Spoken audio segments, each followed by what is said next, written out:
diam lo kan tlang ram moi chu i ching mit nge in mu ve la ka ti pi le ku sul lu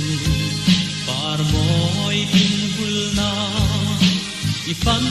ngai lo ram lung chim ten ka fan pui nam te diam ten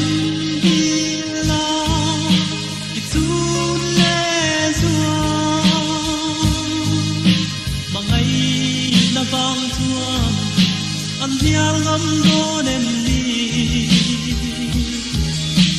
ikul tul hun tua kan wang ko pui mo mu ve turin helai ma te lo zin ve ro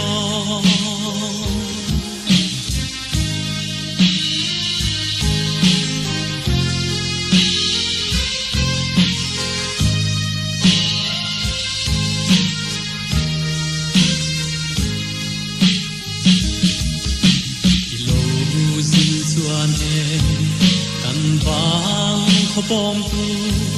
nau ban par moi ber katia che anga ilung tang moi le i ber that bang ya katian hui te pon an en du don en te asin yam ten di la i tu mangai na vang chuan an dial ngam don em ni sikul chol hun chuan kan vang ko pui moi mu ve turin helai ma te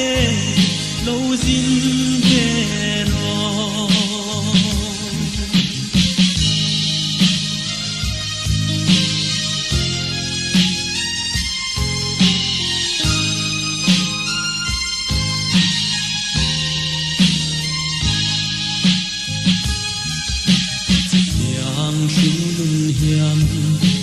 ilung len ve mo isak me lo min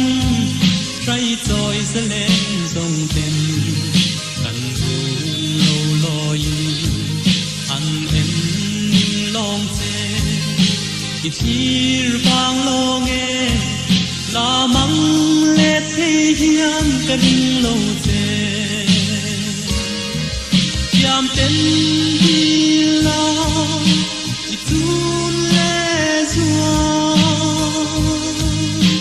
mangai